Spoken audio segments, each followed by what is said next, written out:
ठीक है sir, thank you. जी सर, अब ध्यान आप लेक्चर अटेंड कर रहे हैं, इसलिए मैंने आप लोगों को बता दिया कि एंड पे आप लोगों का मसला ना बने। डिफरेंशियल वायर प्रोटेक्शन हमारा नेक्स्ट टॉपिक है। डिफरेंशियल वायर प्रोटेक्शन वही प्रोटेक्शन है जिसमें हम जो मल्टीप्लाई स्कीम और ट्रांसलेट स्कीम है जो सिंपल, ये उस फिनोमिना के तहत है कि जो आपका जो करंट एंटरिंग और लीविंग है वो इक्वल हो तो ये एक्ट नहीं करता, और जब अनइक्वल हो तो ये एक्ट करता है। ठीक है, तो जैसे ही कोई फॉल्ट आता है तो इसमें जो करंट एंटर होता है एंड करंट लीव होता है, जाहिर बात है किसी भी एक सेक्शन में आपने किसी सेक्शन को प्रोटेक्ट करना है तो हम एंटरिंग और करंट लीविंग इसको हम नेट चेक करते हैं।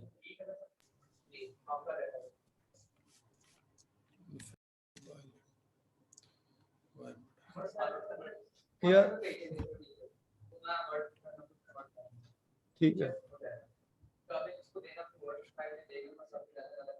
ये वैसे एक छोटा सा डाटा बना लेते हैं क्या वैसे।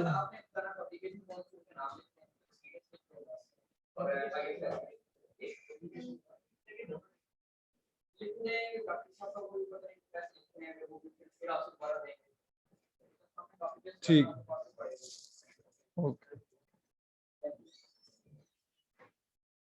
तो इसके अंदर हमारे पास यानी ऐसी अरेंजमेंट है कि इनकमिंग और आउटगोइंग करंट जो हैं वो सर्किट ब्रेकर में यानी जब भी इनकमिंग और आउटगोइंग करंट की बात होगी तो इनकमिंग और आउटगोइंग करंट्स इक्वल होंगे। जब तक सिंपल ये फिनोमिना है वो तब तक प्रोटेक्शन इसकी एक्टिवेट नहीं होगी। और जैसे कि फॉल्ट आएगा तो आपको पता है कि इनकमिंग और आउटगोइंग करंट्स इक्वल नहीं हो सकते। ठीक है, तो उसकी वजह से क्योंकि ग्राउंड फॉल्ट हो या फेज फॉल्ट हो या कोई इंटरनल फॉल्ट हो, जितना करंट आता हो वो ब्रांच को उतना लीव नहीं करता। तो इसलिए हमने जो प्रोटेक्शन है उस सेक्शन की बात कर रहा हूँ, एक सेक्शन है खास तौर पे अगर हम बात करें लाइन की तो एक सेक्शन होगा, वाइंडिंग की बात करें तो वाइंडिंग का तो पता है इन और आउट्स पे हम लगा लेते हैं, अल्टरनेटर्स की भी ऐसे ही है। लेकिन अगर हम किसी लाइन की किसी बस बात की बात करें तो जो भी सेक्शन हम प्रोटेक्ट करना चाहते हैं उस सेक्शन के लिविंग और एंटरिंग करंट्स को हम देखते हैं, तो ये उसी पे एक्ट करता है। डिफरेंशियल वायर प्रोटेक्शन स्कीम उसी को कहते हैं, जिसमें बेसिकली डिफरेंस देख रहे होते हैं ना। Multiplies voltage balancer translate scheme है, दो इसमें मेन स्कीम्स हैं, जिसमें मल्टीप्लाइज स्कीम वही सेम है जिसमें हम वोल्टेज को कैंसिल आउट करते हैं। हम सेकेंडरीज को इस तरह अटैच करते हैं कि ये एक दूसरे की ईएमएफ को कैंसिल आउट कर रही है, और फिर इसके थ्रू पायलट वाइज हैं। आप ट्रांसमिशन लाइन है, ट्रांसमिशन लाइन के जो भी सेक्शन को प्रोटेक्ट किया है उसमें हमने CT1 और CT2 लगाया और सेकेंडरीज इस तरह अटैच की कि ईएमएफ को कैंसिल आउट कर रहा है। ईएमएफ कैंसिल आउट कर दिए तो इन रिजल्ट इसमें से कोई करंट फ्लो नहीं करेगा, जो पायलट वाइज है इसमें से कोई करंट फ्लो नहीं करेगा, क्योंकि ये एक सर्किट है और जो ये आपको बाकी नजर आ रहा है ना CT1 CT2 ये कंप्लीट सर्किट है।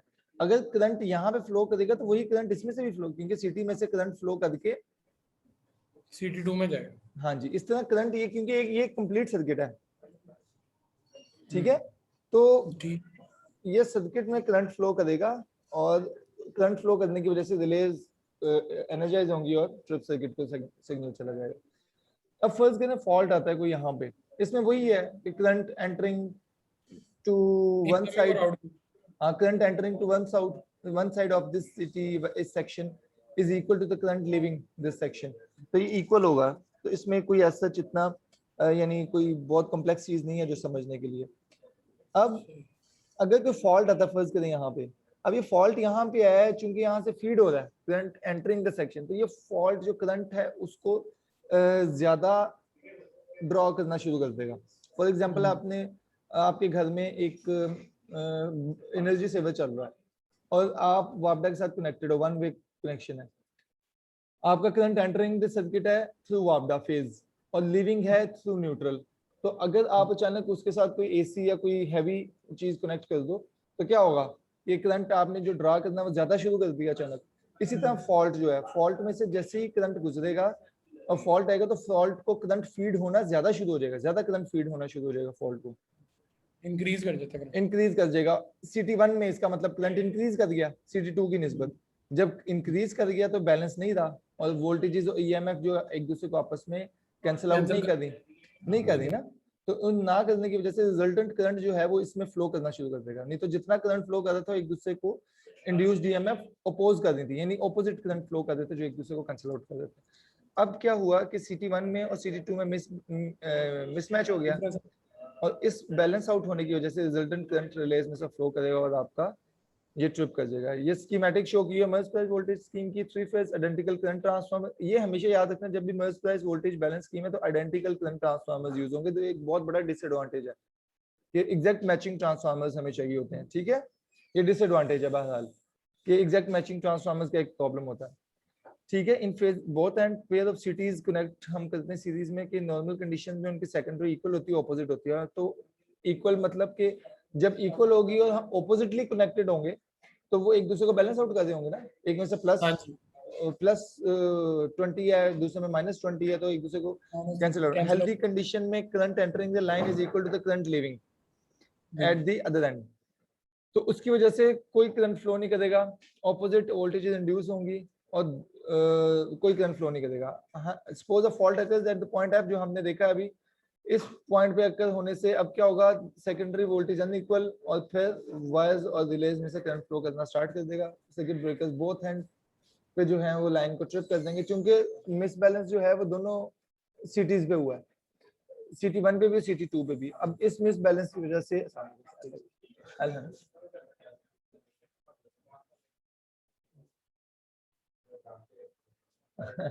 अल्हम्दुलिल्लाह।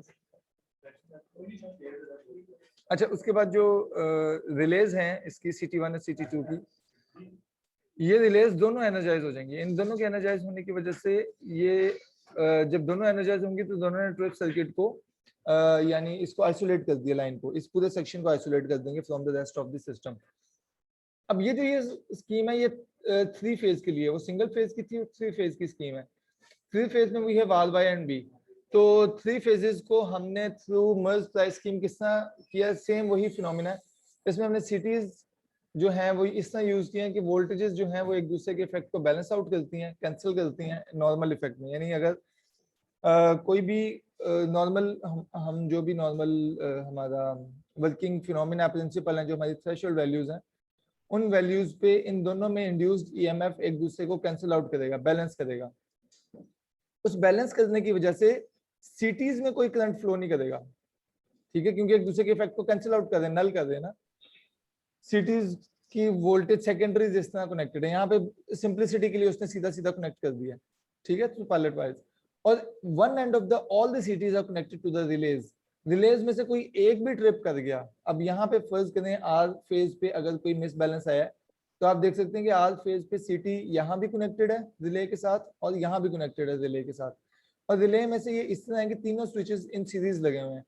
सीरीज स्विचेस का ये है कि अगर सीरीज स्विच में से कोई एक भी अगर ट्रिप करता है तो आपका ट्रिप सर्किट एक्टिवेट हो जाएगा और ये सिस्टम से आउट हो जाएगा सिस्टम, ये पूरे का पूरा सेक्शन, ठीक है जी। और सर्किट ब्रेकर्स इनके एंड पे कनेक्टेड है और ये सर्किट ब्रेकर्स ये ट्रिप सर्किट में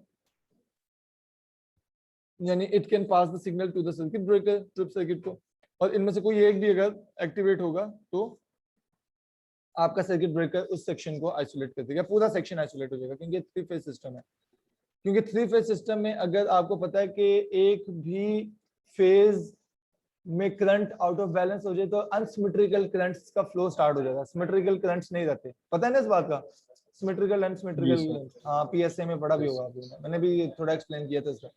तो 3 फेज में कोई एक फेज भी अगर आउट हो जाए, अनबैलेंस हो जाए, तो आपके अनसिमेट्रिकल करंट का फ्लो स्टार्ट हो जाता है। अनसिमेट्रिकल करंट फ्लो की वजह से फिर पूरा हमें सेक्शन ही लगता है। फॉल्ट्स में भी इसको अनबैलेंस फॉल्ट, जी जी जी जी, अनबैलेंस या अनसिमेट्रिकल, इसको ज्यादा टेक्निकल पे। ठीक है जी, क्लियर है, समझ आ गई इसकी पूरे इस डायग्राम की, इस डायग्राम की, ठीक है, क्लियर, गुड। एडवांटेजेस क्या हैं जी, रिंग मेंस में भी हम पैरेलल फीडर्स में भी दोनों में यूज कर सकते हैं। रिंग मेन सिस्टम याद है ना, कल जो पढ़ा था, पता है रिंग मेन सिस्टम का?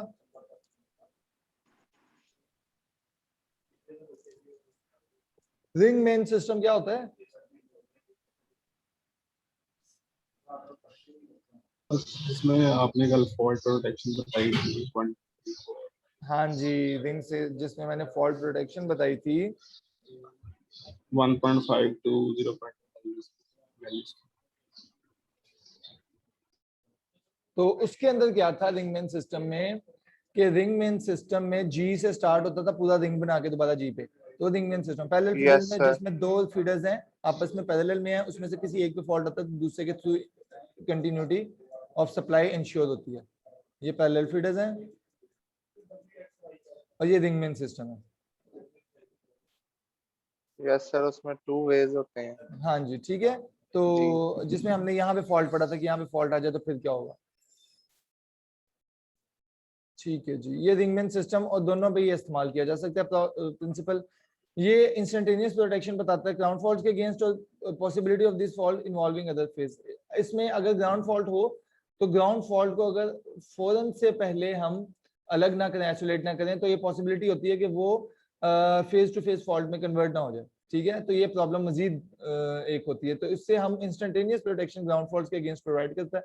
अब ये पॉसिबिलिटी को डिक्रीज कर देता है कि फेज टू फेज फॉल्ट में कन्वर्ट ना हो जाए।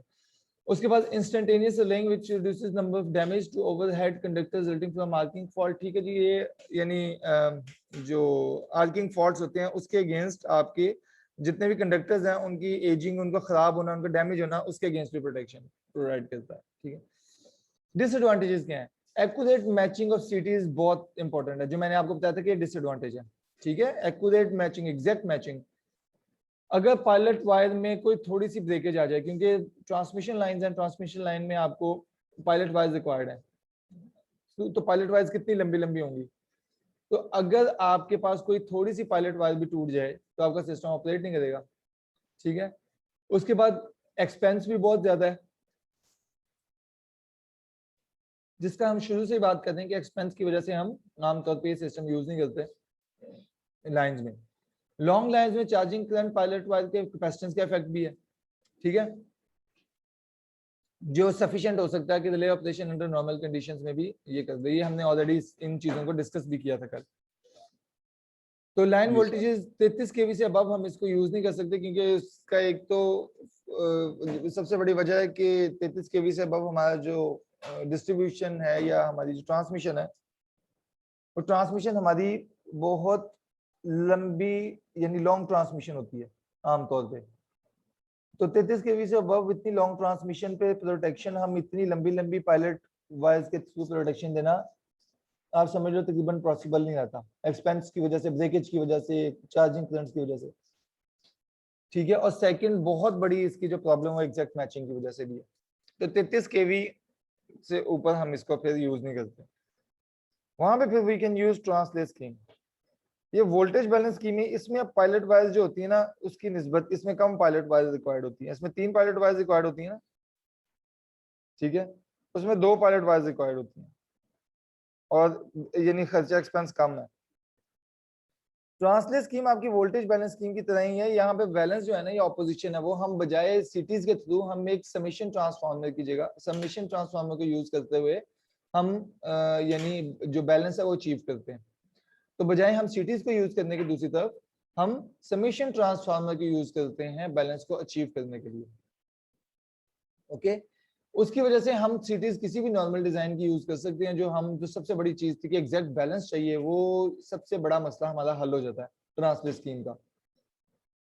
तो और सेकंड उस जो अपना एक्यूरेट मैचिंग की वजह से हम इसको 33 केवी से ऊपर नहीं यूज कर सकते थे। तो इसका मतलब है यहाँ पे हम कोई भी नॉर्मल रेटिंग की सिटीज यूज करके हम उससे भी ऊपर यूज कर सकते हैं इसको।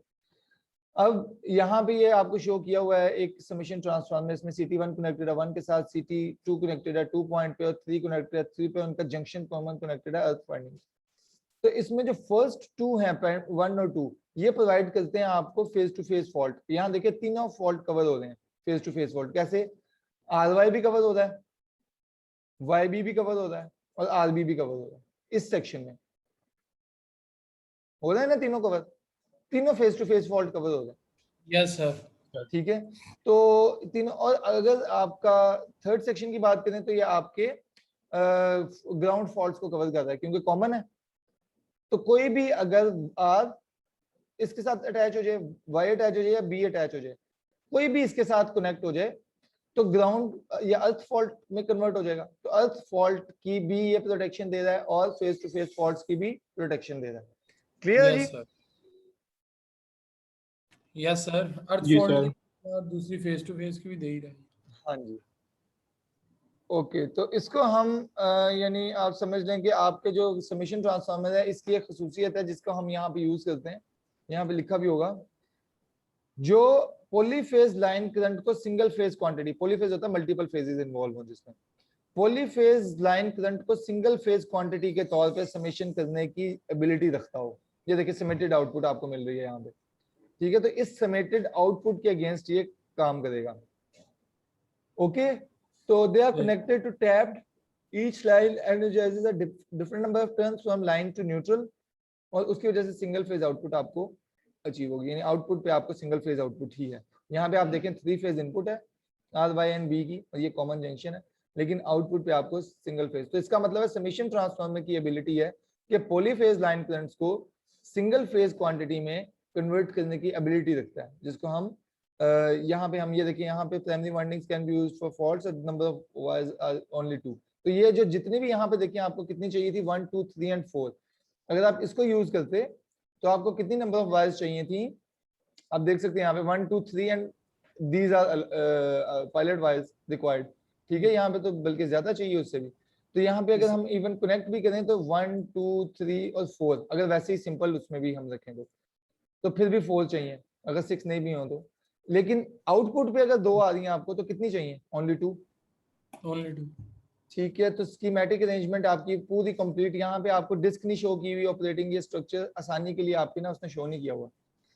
तो यहाँ पे देखिए CT1 और CT2 आपके पास फॉर एग्जांपल, बजाय इसको डायरेक्ट कनेक्शन के, you are connecting CT1 to the polyphase transformer and hence you can connect it in such a way कि आप उसको CT1 को इस तरह कनेक्ट करें कि 1 2 और 3 सेक्शंस एंड देन 4, यानी instead of just making it look like that कि इसको आप पूरे को इकट्ठा, हमने देखा था कि इस पूरे को इकट्ठा करके हम यहाँ पे एक वाइंडिंग बनाते हैं, ठीक है। लेकिन इस स्कीम के तहत हम CT1 को यानी CT1 को वाइंड कर रहे हैं, फिर CT2 को एक खास टैपिंग पे नंबर ऑफ टर्न्स को इंक्लूड करके वाइंड कर रहे हैं, CT3 की जो जंक्शन है वहां तक CT3 को वाइंडिंग स्टार्ट हो रही है, और फिर इनका कॉमन हम यहाँ पे आ रहे हैं, यानी it is working like that कि CT1 इन पे इंक्लूड है, CT2 ये है, और CT3 यानी अगर हम बात करें तो CT3 का सेक्शन यहाँ तक है, इस जगह तक, और यहाँ तक जो है व्हाट इज दिस बेसिकली, ये आपको ग्राउंड फॉल्ट के लिए प्रोवाइड करेगा, यानी फर्स्ट 2 सेक्शन जो होंगे 1 2 ये आपको ground fault phase to phase faults के अगेंस्ट प्रोटेक्शन देंगे, और थर्ड फॉल्ट जो है, थर्ड सेक्शन जो है ये आपको ग्राउंड फॉल्ट्स के अगेंस्ट प्रोटेक्शन देगा। 11 और 11A वाइंडिंग इसकी प्राइमरी वाइंडिंग है जिसमें हमने सेक्शंस बना दिए हैं समेशन ट्रांसफार्मर की सेम स्कीम के तहत, और उसके बाद 12 और 12A जो है सेकेंडरी करंट्स इंड्यूस होगा इसमें।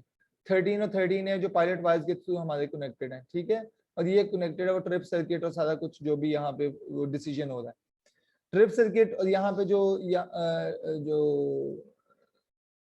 ट्रिप सर्किट है यहाँ पे, और जो डिस्क है वो जानबूझ के निकाली हुई है, जो जिसकी वजह से ये ट्रिप सर्किट जाहिर बात है यहाँ पे होगा, फिर यहाँ पे ऐसे, ठीक है, और यहाँ पे लगा होगा, इसी तरह इसका ट्रिप सर्किट यहाँ पे कहीं पे होगा ऐसे, और वो कनेक्ट होगा डिस्क के साथ, तो वो सारा कुछ यहाँ से निकाला हुआ है ताकि आसानी से आपको समझ आ जाए। हमें पता नहीं स्कीम में यहाँ पे डिस्क लगती है, यहाँ पे ट्रिप सर्किट लगता है, ठीक है। तो जो भी नॉर्मल कंडीशन होगी, नॉर्मल कंडीशन में इनको हमने आपस में अटैच किया हुआ है इस तरह, ये आप देख सकते हैं 13 और 13A को, और यहाँ से हमने 13A को, और यहाँ से 12 को, कि जो भी इसमें करंट CT1 CT2 की वजह से करंट्स प्रोड्यूस हो रहे हैं अपर पार्ट में प्राइमरी में, वो 12 और 12A में इस तरह प्रोड्यूस हो रहे हैं कि जो CT1 की 11 और 12 में जो आपस में इनकी इंडक्शन है, ठीक है, वो एग्जैक्टली ऑपोजिट है CT2 के 11A और 11-2 की इंडक्शन से, यानी अगर यहाँ पे प्लस EMF प्रोड्यूस हो रहा है तो यहाँ पे माइनस EMF प्रोड्यूस हो रहा है। Okay clear. तो ये जब भी एक दूसरे के साथ 12 और 12A में इंड्यूस करेंगे करंट्स, तो वो 13 और 13A में कंबाइन होके एक दूसरे के इफेक्ट को कैंसिल आउट कर देंगे। ओके ये नॉर्मल कंडीशन है, क्लियर है ना। मैं आगे मूव करूं। जी सर। अब मुझे कौन इस चीज का आंसर देगा कि अगर फेस टू फेस फॉल्ट होगा तो ये किस तरह एक्ट करेगा। For example phase to phase fault है आर और वाई का, आर और वाई का फेस टू फेस फॉल्ट है, तो ये किस तरह एक्ट करेगा? एनीवन? सर थोड़ा बहुत हिंट दे दें। सर जी रिपीट करना क्वेश्चन सर। आर और वाई का, आर और वाई का अगर फेस टू फेस फॉल्ट हो तो ये कैसे एक्ट करेगा पूरा सिस्टम? सर क्योंकि जब फेस टू फेस होगा तो फॉल्ट करंट आएगा तो वो इंक्रीज कर जाएगा ना, तो ये जिस तरह ये सीटी जो अटैच्ड है उसकी, यानी इनका डिफरेंस क्रिएट हो जाएगा CT1 और नीचे जो अपना वो CT2 है उसके दरमियान, तो वो ट्रिप करवा देगा है सर जी। ये CT1 और CT2 जिस तरह अटैच्ड है, मुझे सेक्शन वाइज बताओ ना। सेक्शन वाइज यही सर अपना जो ये अपना लेफ्ट साइड पे है CT1 R और Y, इनके दरमियान ये 1 और 2 है, इसका वो जो फेस तो शाबाश। ये अपना क्या कहते हैं, इसका डिफरेंस हो जाएगा ना उससे। नहीं, ठीक है, आपने नहीं? अच्छी एफर्ट किया है। CT1 में जब भी ये फॉल्ट आएगा तो आर और वाई फेज इंक्लूड होंगे, तो आर और वाई फेज का ये देखेंगे, ये है और ये वाई है ना, तो इनका सेक्शन बनता है 1, 2 नहीं, आपने 2 भी कह दिया। अच्छा 2 सेक्शन 1 इंक्लूड होगा, सेक्शन 1 इंक्लूड होगा। अच्छा वो ठीक है सर जी, ठीक है, वो जब वो Y और ठीक है वो अर्थ के साथ होगा तब वो 3 में आएगा। वो मैं बताता हूँ, ये हम फेस टू फेस की बात कर रहे हैं अभी, वो मैं बताता फेस हूँ। टू फेज में 1 जब भी होगा, यानी जो 1 है और सेक्शन 1 है, ये देखिए आपका ये दोनों शॉर्ट होंगी ना तारें, हाँ जी, इन दोनों तारों के शॉर्ट होने की वजह से ओनली सेक्शन 1 इंक्लूड होगा। सेक्शन 1 के शामिल होने की वजह से 12 और 12A में EMF इंड्यूस होगी, और वो EMF यानी फिर जाहिर बात है अनबैलेंस होगी। तो यहाँ पे अनबैलेंस होने की सबसे बड़ी वजह कि इसमें कहीं भी अगर फॉल्ट आता है तो फॉल्ट दोनों तरफ से फीड होगा। ये देखिए F दोनों तरफ से ना, तो ये एडिटिव फॉल्ट होगा, मतलब कि उसको दोनों कैंसिल एंड आउट से, कर देगा। हाँ वो इकट्ठा नहीं कैंसिल आउट नहीं, इकट्ठा मतलब कि दोनों तरफ से फॉल्ट अगर फीड होगा तो करंट यहां से भी गुजरेगा, करंट यहां से भी गुजरेगा। समझ आई बात की? तो वो हाँ उसको जो आपका बैलेंस है उसको खत्म कर देगा, और करंट दोनों तरफ से फीड होके जो एडिटिव करंट है, मतलब 10 एम्पियर इधर 10 एम्पियर इधर, यहाँ पे 20 एम्पियर इन यानी एज अ रिजल्ट इस पॉइंट की तरफ डबल करंट रिजल्ट मूव उसका कर रहा 20 एम्पीयर होगा। हाँ जी, डबल करंट इस पे एडिटिव कर फीड होगा, एडिटिव करंट। और वो फर्स्ट करंट 10 इधर से आ रहा है, 10 इधर से आ रहा है, 20 जा रहा है ना, तो इस पॉइंट की तरफ तो 20 एम्पियर्स मूव कर रहा है। ये 10 किलो एम्पियर या 10 किलो एम्पियर समझ लें, तो 20 किलो एम्पियर इस पॉइंट की तरफ मूव कर रहा है। तो आप खुद समझेंगे, ये तो चलने समझ आ गई, और आर और वाई की भी समझ आ गई। अब अगर वाई और बी अगर फर्ज करें आता है, वाई और बी आता है, तो कौन सा सेक्शन एक्टिवेट होगा?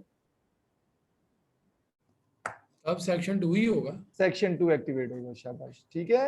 वाई और बी जब आएगा तो ये दो शॉर्ट होंगी और सेक्शन 2 एक्टिवेट हो जाएगा, ठीक है, गुड। अब अगर हमारा आर और बी होता है, R और B, हाँ जी, फिर 1 और 3 वाला होगा ना सर जी, ये नीचे 1 और 3 जो बना हुआ है, 1 13 और 32 इन 1 और सेक्शंस 2 को देखो ना, हाँ इन ये तीनों शॉर्ट होंगी, तो ये दो सेक्शंस आएंगे, 3 तो इन्वॉल्व ही नहीं हो रहा। ठीक है ठीक है ठीक है। इस वायर को और इस वायर के दरमियान देखो ना, इस वायर के और इस वायर के दरमियान, ठीक है, ठीक है ठीक हाँ यहाँ पे फॉल्ट है, तो 1 और 2 सेक्शन इंक्लूड हो जाएगा, और हाँ जी, ओके क्लियर, ठीक है सर, अब सही है, ओके ठीक है जी सर। अगर बी, आर और बी की जगह बी और आर होता, फिर 3 में आना।